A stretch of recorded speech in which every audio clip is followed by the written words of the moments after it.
foot. The crowd were behind us, and we looked dangerous, but yeah, we just couldn't find that second goal.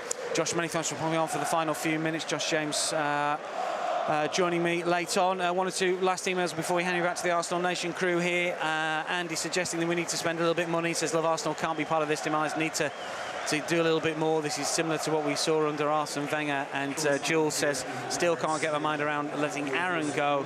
And if we'd had Lauren and Papa on the pitch, not a bad performance, just not many chances. Thanks for the commentary, guys. More reaction, more chat to come. Reece has joined Joel and Anton in our Arsenal Nation studio. From me, it is goodbye full time here. It's the end of the road for Arsenal's FA Cup campaign for 18-19. The 19th, it was Arsenal 1, Manchester United 3. Thanks, Dan. Great commentary as usual. Shame about the result. Of course, we thought it was going to be a victory for us, but we are knocked out of the FA Cup. We can go straight to your tweets. We've got some tweets here. We're talking about how we played. So from Lenny Pets Puppy, the big difference between the two teams overall, to my observation, is that our deep midfielders are getting forward while United's are being more disciplined and sitting deep. We've got another tweet as well. United have 3 good counter-attacks, whereas we've been running up against their defence. Of course, they're going to be more effective. We had so many chances. It's a shame we can't convert them, especially in big games. And final one, if we were half as clinical as United, we'd be 3 or 4 or 2 up now.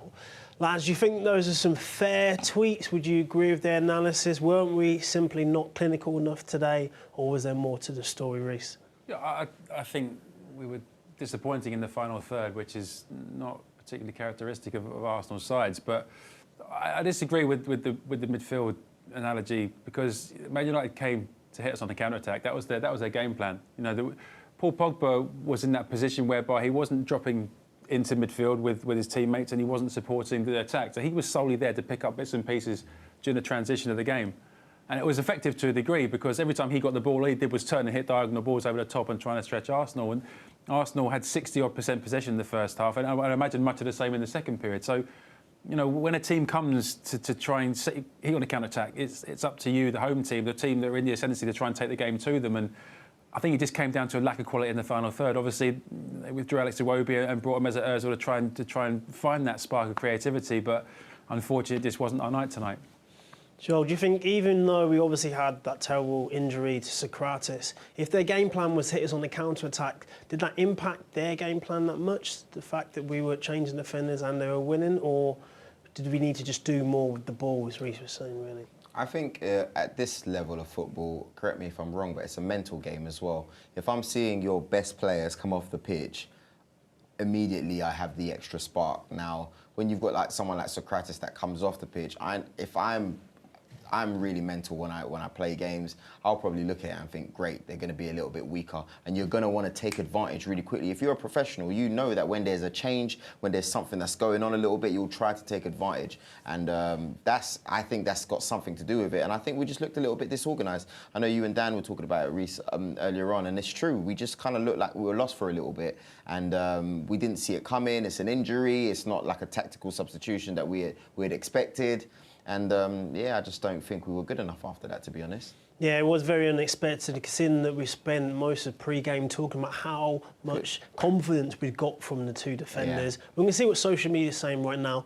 So it looks like it's broken his jaw. Has to be the worst week in our history for injuries to the back four. We'll see if we've got another tweet as well talking about that. What is with this team and freak injuries? Is there a more unlucky side than Arsenal?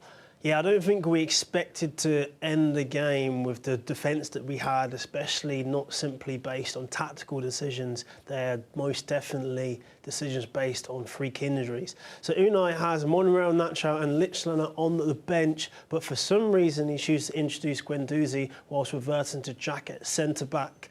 So lots of the tweets are talking about that decision to bring Xhaka back into defence. Obviously, he's a midfielder. Reece, as someone who's obviously knows his way around the football pitch, especially the defensive side, what do you think is going through Unai's mind at that moment? Well, Dan and I addressed that in commentary. I think, given the context of the game, putting Granit Xhaka into centre-back, it wasn't a gamble because Arsenal were making all the running. United were sitting back and were quite happy to contain Arsenal. So it made no real sense to withdraw another midfielder to replace him with a defender when at some point we were going to have to go for it.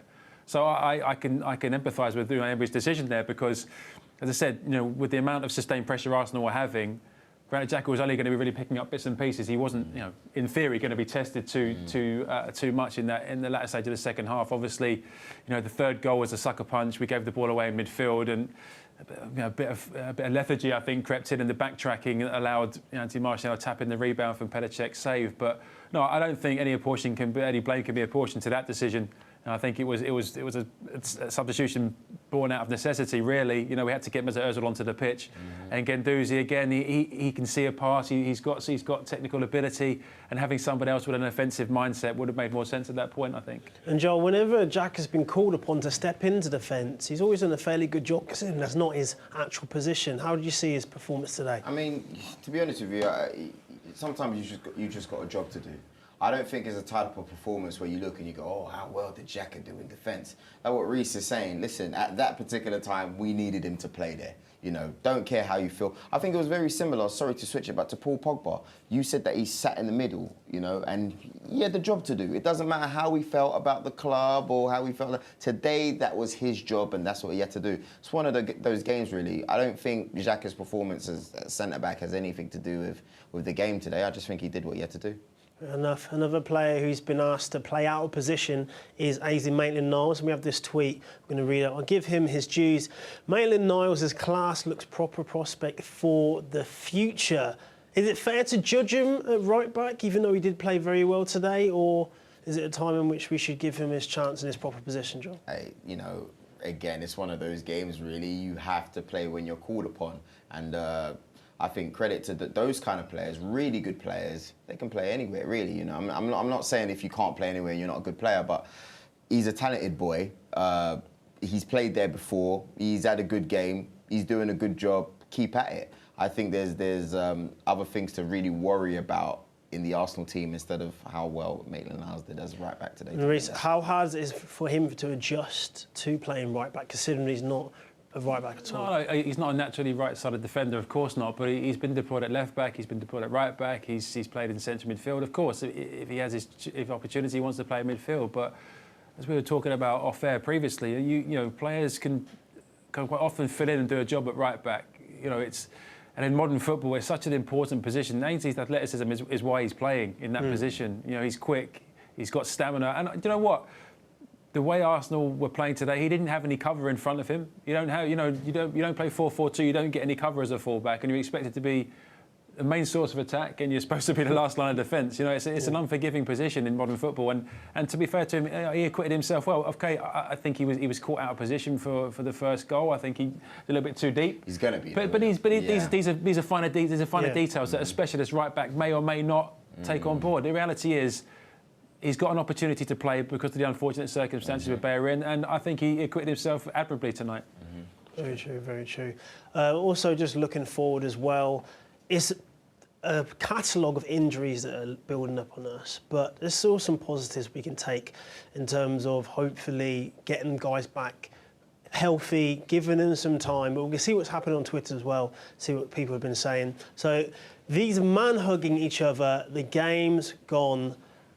Finally a scrap now, it's Man United versus Arsenal match. So we're basically talking about, at the beginning of the game, we saw some lads who were hugging each other. It wasn't the normal atmosphere we see between an Arsenal-Man United game. But at the end of the game, it got a little bit more fiery. Do you think it was missing that heat at the beginning of the game, Reece, or it just didn't matter in the end? No, do you know what? I enjoyed the game as a spectacle. I thought the first half was fast, it was frenetic. Both teams, threw caution to the wind. They went at it. There's going to be mutual respect between players. All these guys won the World Cup together. Do you know what I mean? They spent a lot of time together on and off the pitch. So that doesn't bother me. I'm not one of these old school guys that you can't have respect and be friends with your opponent. As soon as the game starts, of course, there's no quarter given, no quarter asked, none given.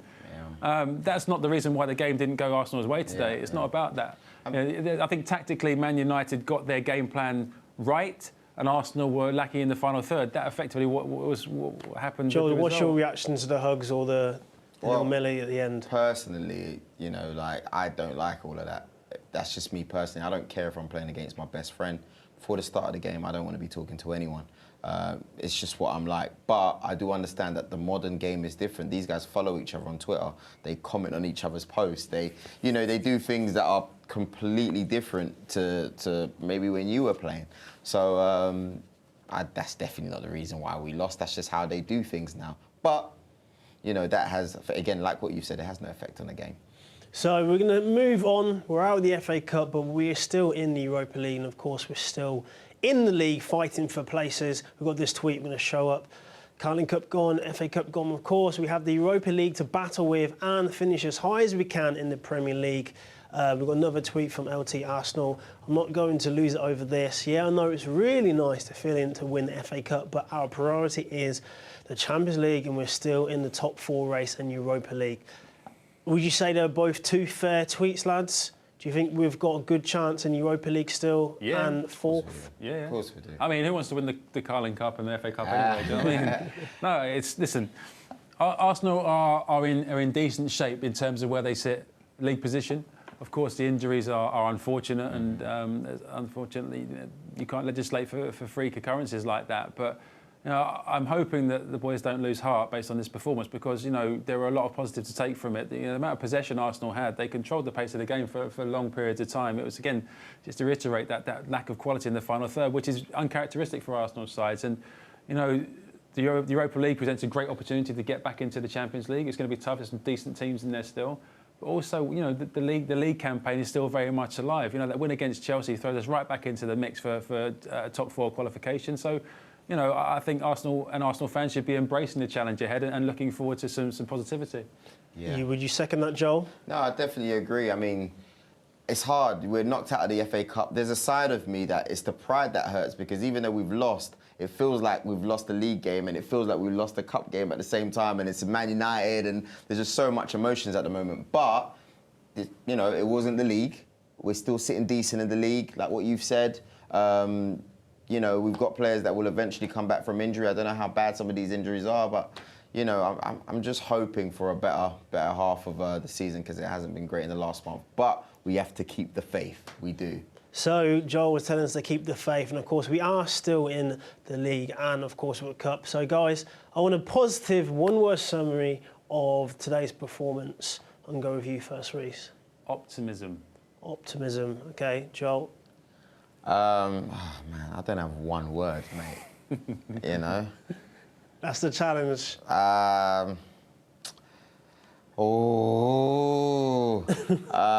Use that brain. Come on. Learned. Learned. So we've got an optimistic, learned performance. Obviously, we can learn from our mistakes, and hopefully, given time, our players will come back from injury, or hopefully injuries won't be as bad as we're thinking they might be. But with that said, we'll see you again in the Premier League. Thank you for watching Arsenal Nation Live. Thank you for joining us today, Reece. And thank you, of course, Joel. Thank you for watching, and we'll see you again another day. Come on, Arsenal. Come on, Arsenal.